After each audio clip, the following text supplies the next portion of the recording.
우리를 불러주신 주의 은혜를 감사합니다. 저희들에게 세상의 공동체 모임이 아니라 교회 안에서 진정으로 주 안에서 코이노니아를 허락하신 주의 은혜를 감사합니다. 하나님께서 사랑하시는 코이노니아 목장을 통해 은혜로운 찬양을 듣게 하심을 감사합니다. 그 찬양에 우리의 모든 심령이 순종하게 하시고 하늘의 신령한 은혜를 허락해 주시니 땅끝까지 복음을 증거하는 그런 귀한 사명 감당할 수 있도록 함께하여 주옵소서. 이 시간에 우리 주의 음성을 듣기 원하오니 하나님 말씀하여 주옵소서. 아멘. 예수님의 이름으로 기도합니다. 아멘. 이 농촌교회에서 목회하시는 이 목사님이 계셨습니다. 목사님이 어느 날 토요일 날 말씀을 준비하고 있었습니다. 다음 날 이제 주일이니까 이 말씀을 조용히 묵상하면서 설교를 준비하고 있었어요. 근데 갑자기 전화가 온 겁니다. 무슨 급한 일인가 전화를 받았어요. 그랬더니 어느 노원사님께서 전화를 주신 거예요. 목사님, 제가 닭백숙을 맛있게 했습니다. 와서 닭백숙 드세요. 이렇게 얘기하신 거예요. 그러니까 이 목사님이 한참 설교를 준비하고 계셨거든요. 그래서 이 맥이 끊기면 이게 안 될 것 같은 생각이 드신 거예요. 그래서 어쩔 수 없이 목사님, 제가 지금 토요일이고 내일 말씀 준비를 해야 되는데 오늘은 좀 힘들 것 같습니다. 죄송합니다. 이 말씀 드렸어요. 그랬더니 권사님께서 화를 내시는 겁니다.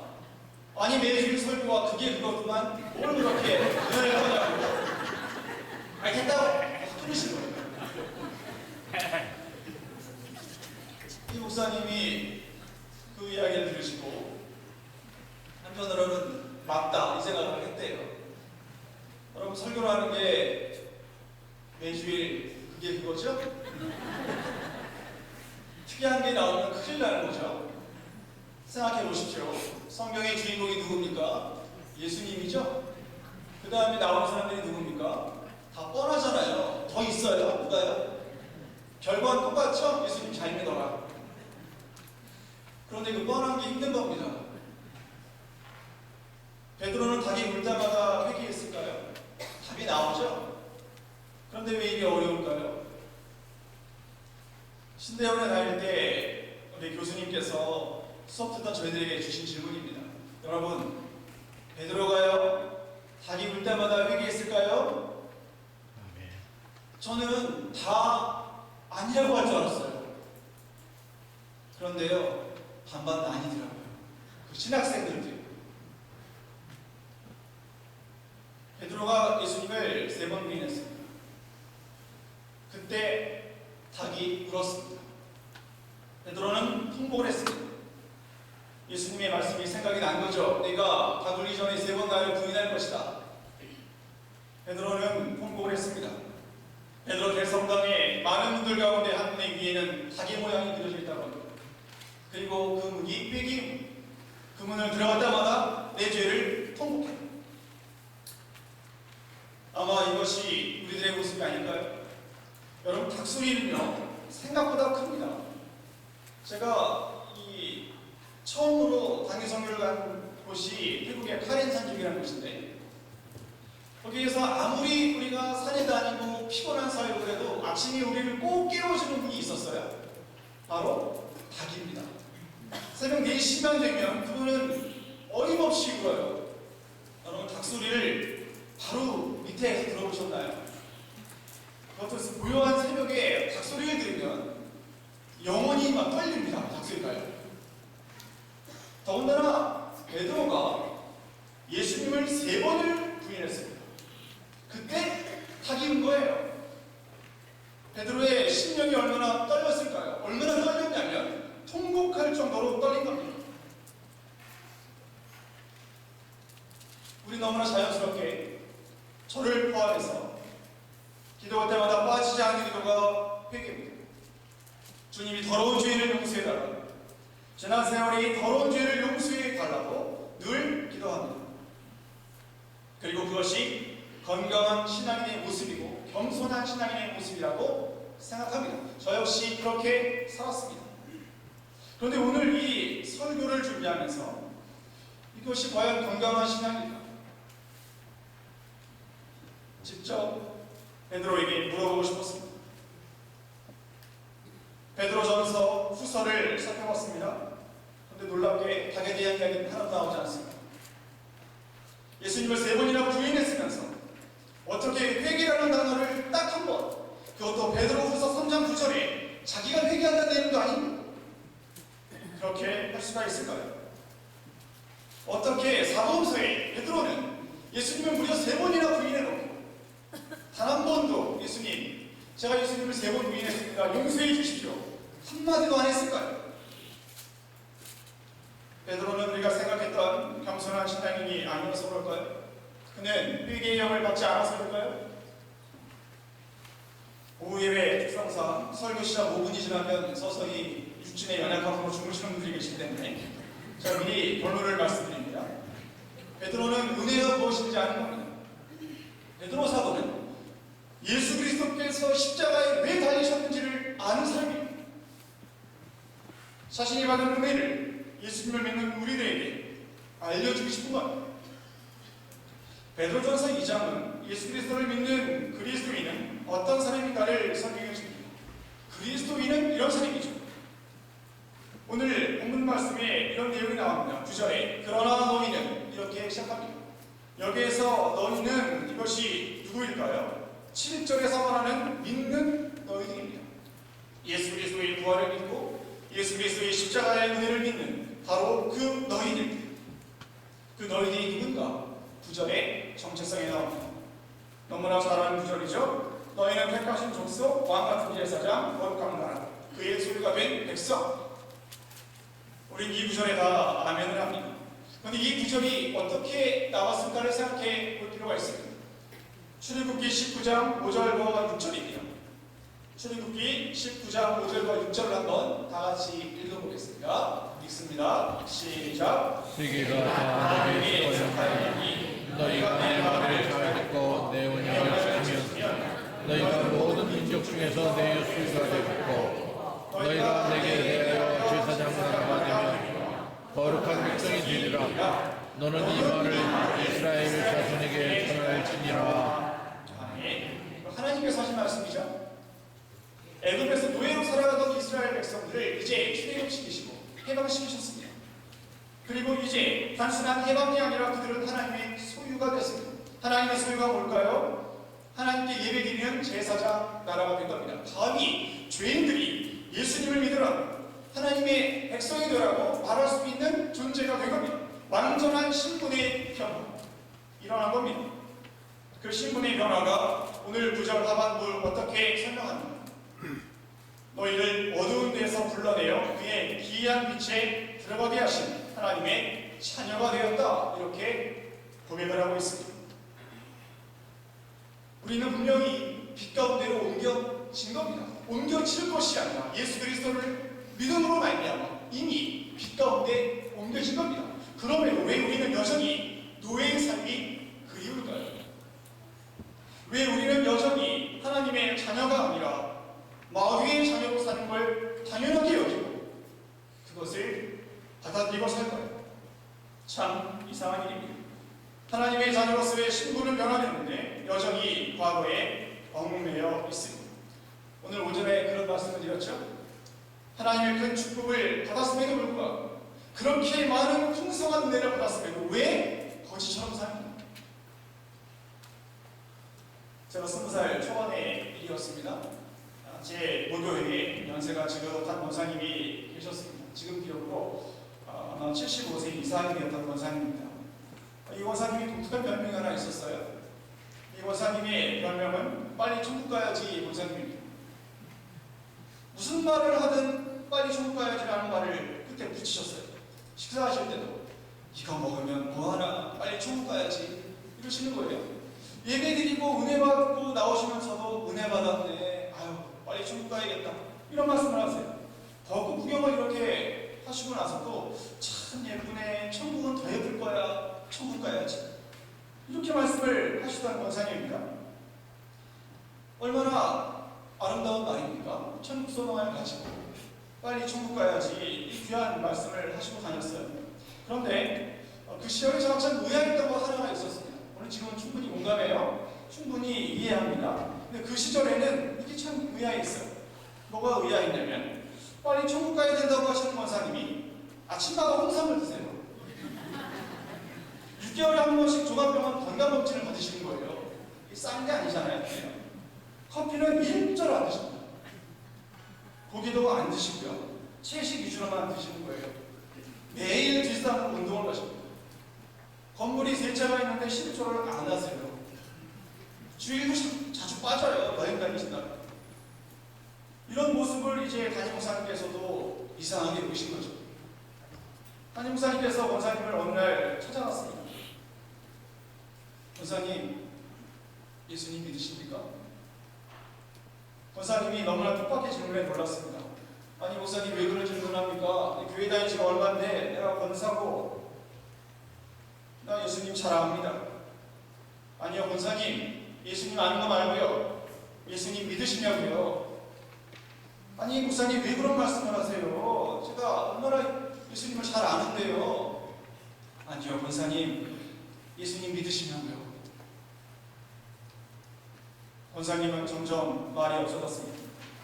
지난 세월에 지은 이 개인적인 죄 문제가 권사님 마음에 깊이 있었습니다. 그 죄로 인해서 자유함이 없었습니다.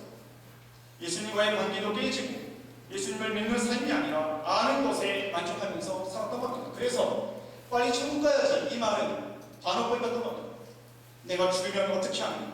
내가 이 나 같은 죄인이 천국에 갈 수 있을까? 이 두려움으로 가득 차 있었던 겁니다. 그날 이 권사님은 예수님을 구주로 영접했습니다. 죄 사함을 주시는 예수 그리스도의 보혈을 믿음으로 말미암아 참 자유가 주어졌습니다. 어두운 데서 불러내어 그의 기이한 빛에 들어가게 하신 그 빛 되신 예수 그리스도의 은혜를 그날 영접했습니다. 이제는 빨리 천국 가야지 이런 말을 하신 것이 아니라 잠잠히 교회를 섬기고 복음을 전하고 온전히 예배를 드리고 기도 생활을 하시다가 몇 년 뒤에 정말 천국에 갔습니다. 여러분 예수님을 믿으십니까? 그러면 자유하십시오. 종교개혁자 요한 칼빈은 기독교 강요라는 책을 썼습니다. 성령의 역사로 쓴 책입니다. 요한 칼빈이 기독교 강요에서 가장 중요하게 여기면서 쓴 내용은 그리스도인의 자유입니다. 요한 칼빈이 이 기독교 강요에서 그리스도인의 자유를 두 가지로 압축하는데요. 첫 번째는 결핍으로부터의 자유. 예수 그리스도를 믿는 영혼들은 모든 결핍으로부터 자유입니다. 어떤 결핍이든 그것이 건강이든 영적인 부분이든 물질의 문제든 관계의 문제든 예수 믿는 영혼들은 모든 결핍에서 자유입니다. 두 번째는 죄로부터의 자유입니다. 예수 그리스도를 믿는 그 순간 우리의 신분이 변화되고 이제는 죄인이 아니라 의인됨을 받았다는 겁니다. 이것을 신이라고 부릅니다. 그래서 이제부터는 우리 예수 그리스도를 믿는 영혼들은 자유할 수 있다는 겁니다. 오늘 본문 10절에 이런 말씀을 합니다. 너희가 전에는 백성이 아니더니 이제는 하나님의 백성이요 전에는 긍휼을 얻지 못하였더니 이제는 긍휼을 얻은 자녀. 주목하신 중요한 단어가 바로 전에는 이제는 이런 단어입니다. 예수 그리스도를 믿기 전에는 하나님의 백성이 아닙니다. 주에게서 종 노릇을 했습니다. 늘 마음이 불안하고 초조합니다. 예배를 드리지만 그 순간에 또 우리는 내일 일을 염려합니다. 예배를 드리지만 또 근심 걱정이 몰려옵니다. 예배를 드리지만 집에 가는 순간 우리는 또 염려합니다. 또 근심합니다. 예수 그리스도를 믿으신다면 자유하셔야 됩니다. 자유하시면 우린 빛 가운데서 삽니다. 염려와 근심이 아니라 크신 은혜로 우리는 또 사는 겁니다. 물론 어려운 일입니다. 마귀는 늘 말합니다. 내가 너를 아는데 너 같은 게 어떻게 예수를 믿는? 나는 내가 지난 시절에 한 일을 알고 있다. 겁을 주고 협박을 합니다. 문득문득 이 밀려오는 마귀의 협박을 우리는 너무나 힘들어합니다. 그래서 예수 그리스도를 믿음으로 우리는 구원을 받는 것입니다. 예수 그리스도께서는 끊임없이 우리들에게 계시해 주시고 지금도 말씀해 주시는 것입니다. 사도 바울이 갈라디아 성도들에게 분노한 이유는 예수 그리스도의 자유를 받았음에도 여전히 율법 가운데 몸을 보이고 자유를 받았음에도 그 더러운 죄 가운데 거하고 있는 겁니다. 사도 바울은 그것을 안타깝게 여겼습니다. 전에는 인생을 살지 마시고 이제는 인생을 사십시오. 오늘 본문 10절에 베드로는 2번이나 반복합니다. 전에는 백성이 아니더니 이제는 하나님의 백성이다. 전에는 긍휼을 얻지 못했더니 이제는 긍휼을 얻은 자니라. 여러분, 이 구절은 호세아 1장 10절과 2장 23절에 있는 내용을 베드로 사도가 그대로 옮긴 겁니다. 호세아와 같은 음란한 여인을 다시 아내로 맞아주신 그 하나님의 은혜를 다시 베드로가 상기시켜준 것입니다. 우리에게 예수 그리스도의 복음의 역사가 있다면 전에는 인생을 버리고 이제는 인생을 살기를 원합니다. 이제는 인생을 사는 경우는 두 가지의 큰 유익이 있습니다. 첫 번째 유익은 뭐냐면 예수님의 마음을 이해할 수 있습니다. 예수 그리스도의 마음을 그는 깊이 알 수가 있는 겁니다. 조금 전에 말씀드렸지만 사도행서에 사도 베드로가 예수님 앞에 주님 제가 잘못했습니다 얘기한 적이 없었습니다. 왜 그럴까요? 왜 베드로는 자기 잘못을 예수님께 얘기하지 않았을까요? 기록할 필요가 없었을 겁니다. 왜 기록할 필요가 없었을까요? 예수님께서 그를 용서하시고 예수님께서 주 고열의 놀라운 그 은혜로 그 모든 죄악을 사해 주셨음을 믿었기 때문입니다. 그 믿음이 우리에게 있는 것, 그 예수님의 마음이 우리 안에 있는 것, 그 예수 그리스도의 보혈의 역사가 지금도 우리에게 흐르고 있는 것, 그것을 우리는 알 수가 있습니다. 이 예수님의 마음을 아는 것이 첫 번째 유익이고, 두 번째 유익은 이제는 이 인생을 살면 현실 교회를 이해할 수가 있습니다. 여러분, 우리는 교회를 향한 눈이 상당히 사납습니다. 상당히 교회를 보는 눈이 차갑습니다. 저 사람이 어떻게 저럴 수가 있냐? 저 영혼을 보면서 내가 시험이다. 어떻게 이럴 수가 있는가? 우리는 교회를 향한 동정이 아니라 차가운 눈으로 교회를 바라봅니다. 아주 매서운 눈으로 교회를 바라봅니다. 그렇기 때문에 늘 시험을 들고 상처를 받는다 그런 겁니다. 그러나 이제는 이 인생은 교회를 이해할 수 있습니다. 우리가 얼마나 더러운 죄인인가를 알게 되고 그 죄인을 통해 복음의 역사가 일어남을 알게 되고 나 같은 영혼도 주님께서 사랑해 주심을 알고 저 영혼도 사랑해 주심을 이제는 이 영혼을 알게 되는 것입니다.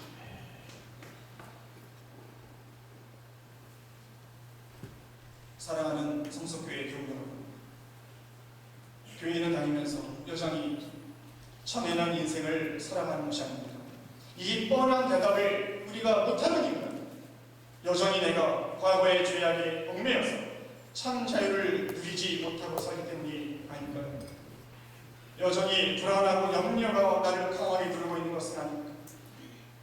제가 신대원에 다닐 때 한 자매가 있었습니다. 이 자매는 늘 근심과 걱정이 많았습니다. 웃을 기가 없었어요. 늘 우울했습니다. 그 자매를 웃기는 사람에게 상금을 걸쳐도 웃지 않았습니다. 이 자매가 근심이 많았습니다. 공부는 아주 잘했습니다. 경고훈련도 한 번도 안 빠졌습니다. 교회에서도 교육전도사로 잘 섬기는 자매입니다. 그런데 웃지 않아요. 그래서 이상하게 생각한 이 연세 많은 교수님께서 그 자매를 이렇게 부르셨습니다. 교수님이 하시는 말이 딱 하나였는데요. 예수님 잘 믿어 이런 얘기가 아니라 자매 예수님 믿어? 이렇게 질문하신 거예요. 이 자매가 당황스러웠습니다. 예수님 믿으니까 신대원 같죠. 예수님을 믿으니까 신학교에 와서 신학을 배우죠. 너무 뻔한 거잖아요. 그래서 당당하게 네 예수님, 그 예수님을 나의 구주로 영접하고 내가 삽니다. 그래서 신대원에 왔습니다. 이렇게 얘기한 거예요. 그 순간에 교수님께서 한마디를 하셨습니다. 그럼 웃어야지. 예수님을 믿으면 웃어야지. 이 한마디를 하셨다는 거예요. 제가 왜 이 이야기를 이렇게 14살까요? 이게 정말 너무나 큰 이 자매에게는 충격이었다는 겁니다. 예수님을 믿으면 웃어야지. 닭이 울 때마다 회개하고 통곡할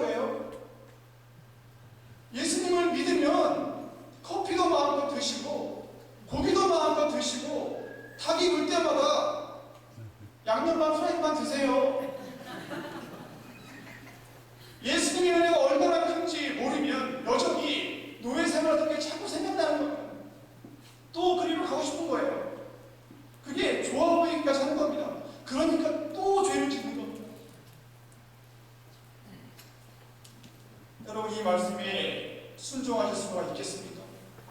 지금 이 순간에 지금 이 3시 10분 18초가 지나가는데 이 시점에 이 말씀에 정말 여러분 순종할 수가 있겠습니까? 제가 오늘 붉은 넥타이를 메고 왔잖아요. 사실 이 붉은 넥타이를 저는 별로 안 좋아합니다. 왜냐하면 전 튀는 걸 너무너무 싫어해요. 제 아내가 12월에 붉은 넥타이를 좀 매라 그랬어요. 좀 싫다하겠습니다.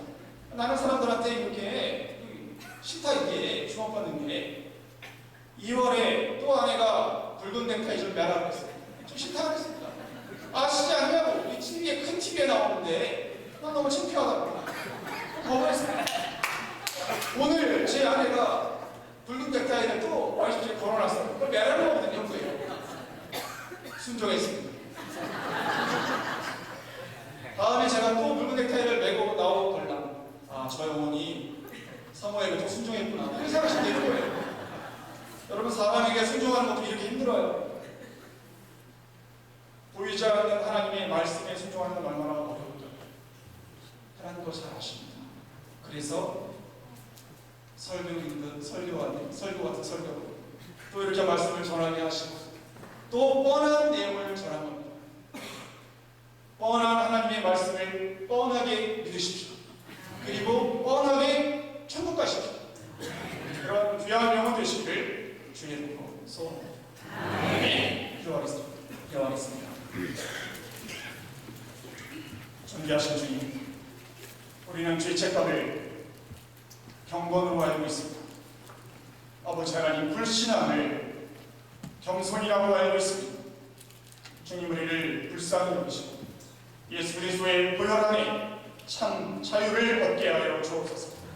사도 베드로와 같이 보혈을 믿게 하시고 예수 그리스도의 그 은혜 안에 거할 수 있도록 그리함으로 이제는 긍휼을 얻은 자처럼 그렇게 살 수 있도록 그리함으로 예수님의 마음도 알고 교회를 알고 영혼들을 사랑할 수 있는 그러한 귀한 심령들 되게 하여 주시옵소서. 이 말씀에 순종하고 집에 가서 자유할 수 있도록 기뻐할 수 있도록 이제 웃을 수 있도록 주님 인도해 주옵소서. 예수님의 이름으로 기도